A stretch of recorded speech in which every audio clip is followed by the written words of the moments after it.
Hello, good morning. Good morning mga palangga. Tingnan niyo. They're so busy.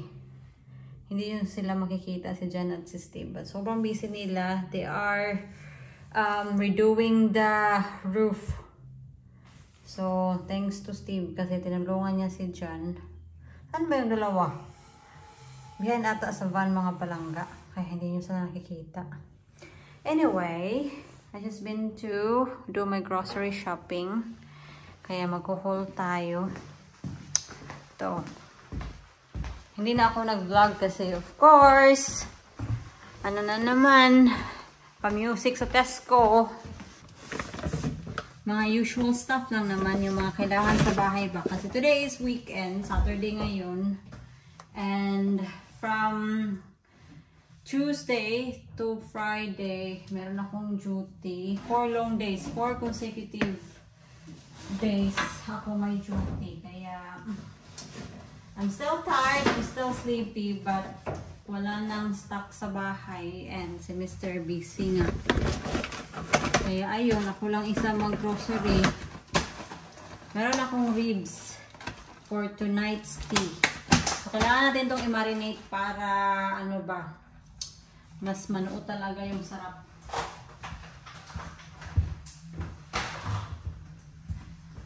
Beef yan. So, I think, ang gagawin ko dyan is papakuluan ko siya para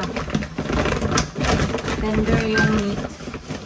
Ay, naku, I know. Sumisigaw na naman yung aking fridge kasi pag matagal kasi siyang naka-open, nag-warning yan.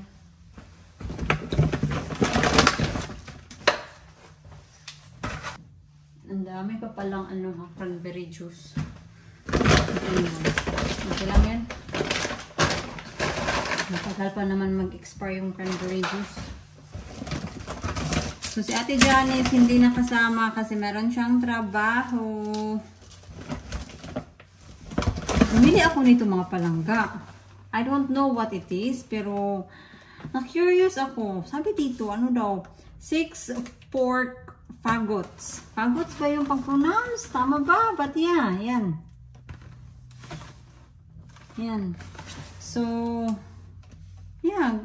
Ano lang, na-curious lang ako ba?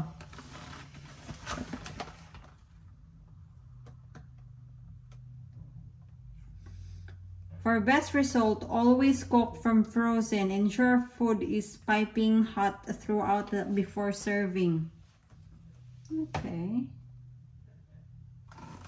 Mabuksan niya natin. Curious lang talaga ako.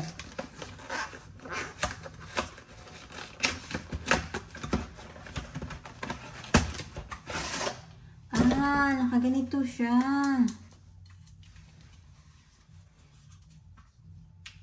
Naka-frozen pa to, ha?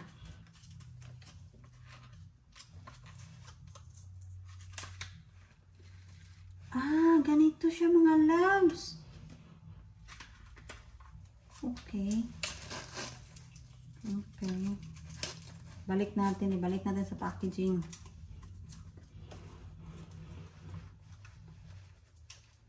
Akala ko wala siyang sabaw. Meron siyang sabaw.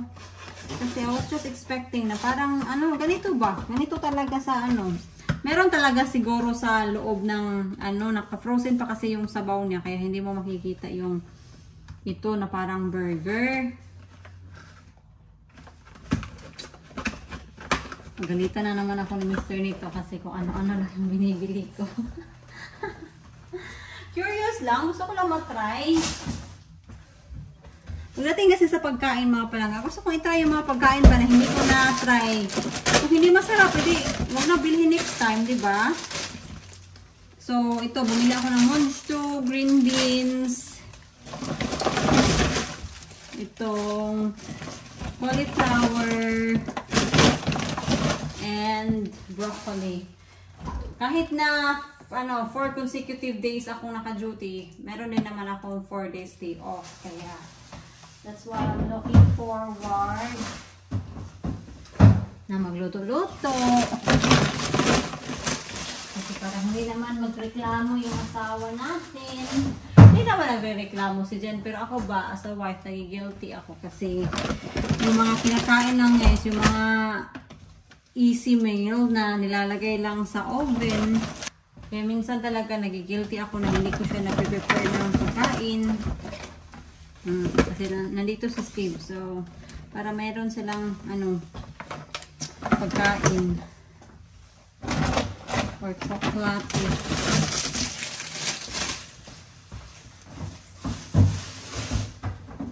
Magpapansitin pala ako tonight mga loves. Hala! Umulan!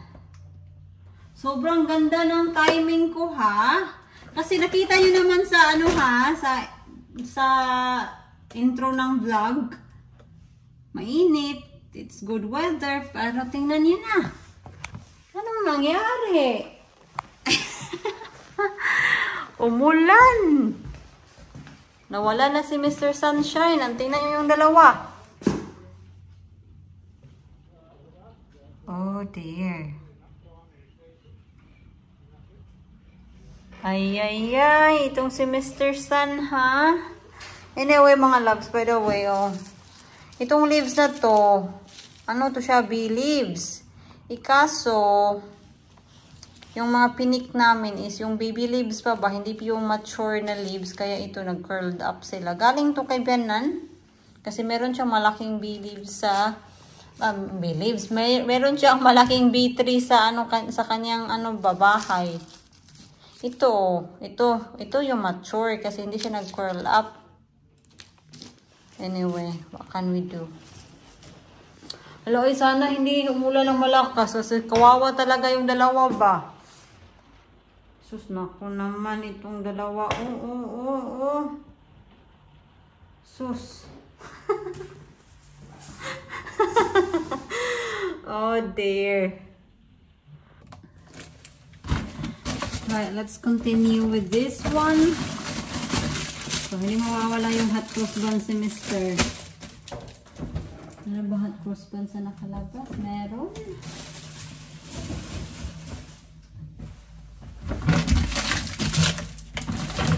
Bumili ako ng dalawa palang pasties. Si Mr. bit niya yung yung cheese. Kaso wala silang cheese pasties ngayon. Cornish lang at yung steak pie. Mushroom. Ay. So, carrots. Maliliit yung carrots nila ngayon, ha? Pero, that's fine.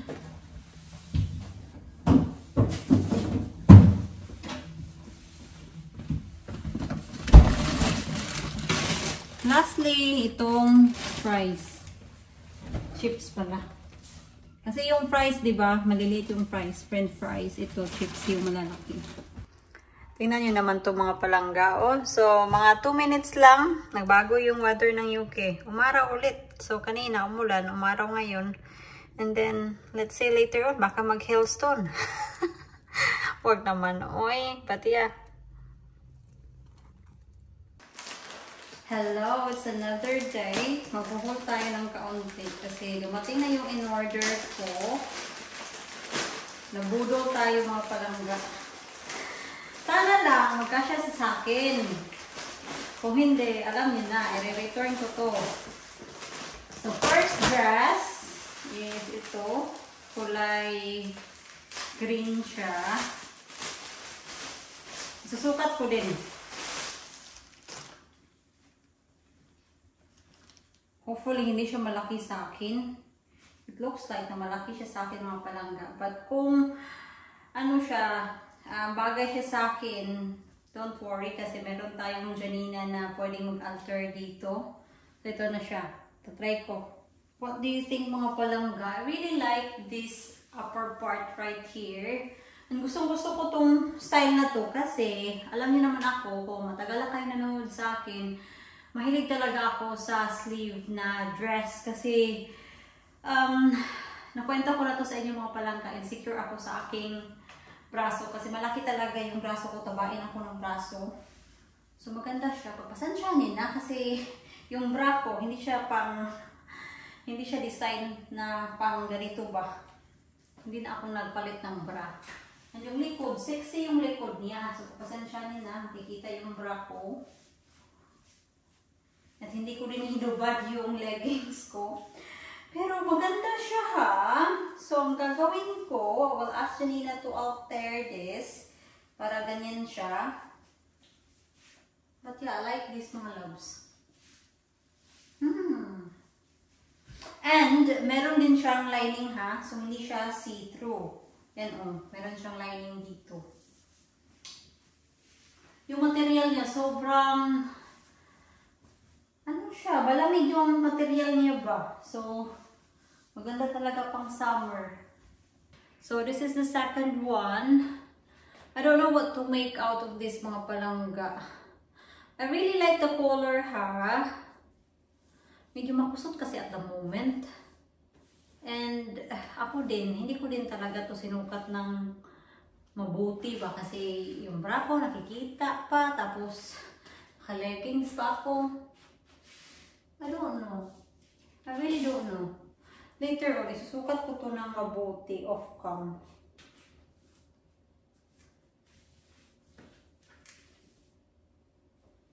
Yung ano lang niya, material, medyo see-through talaga siya. Yan, see-through talaga siya mga loves. Pero, all in all, gusto ko yung dito niya. Pero hindi lang makikita ba, hindi lang ma-highlight na mabuti kasi yung bra ko. Ay, naku naman. Ewan ko eh. I don't know. And that's the back.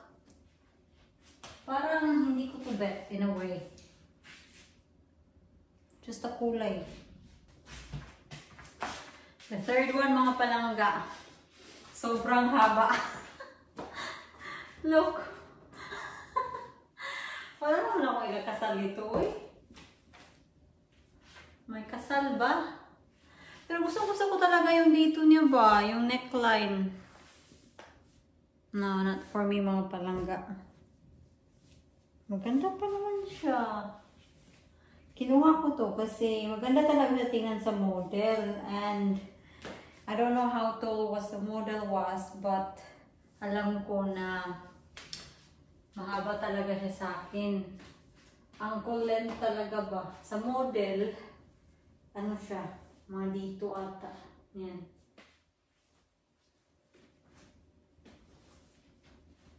So, attend na kayo sa aking kasal. Gusto ko yung kulay niya kasi ano siya? You know, dirty white siya ba? Or meron siyang pagka-pink. Hinto pink ba? And sa ilalim din, meron siyang lining. Ilalagay ko pala yung mga price sa dress na to ha. And alam nyo, what I like about this dress is meron siyang pocket. Who doesn't like pockets? I like this. Para lang talagang ano ba, attend ako ng kasal or ako yung ikakasal. What do you think? Ewan ko eh. Feeling ko na parang talaga akong ikakasal.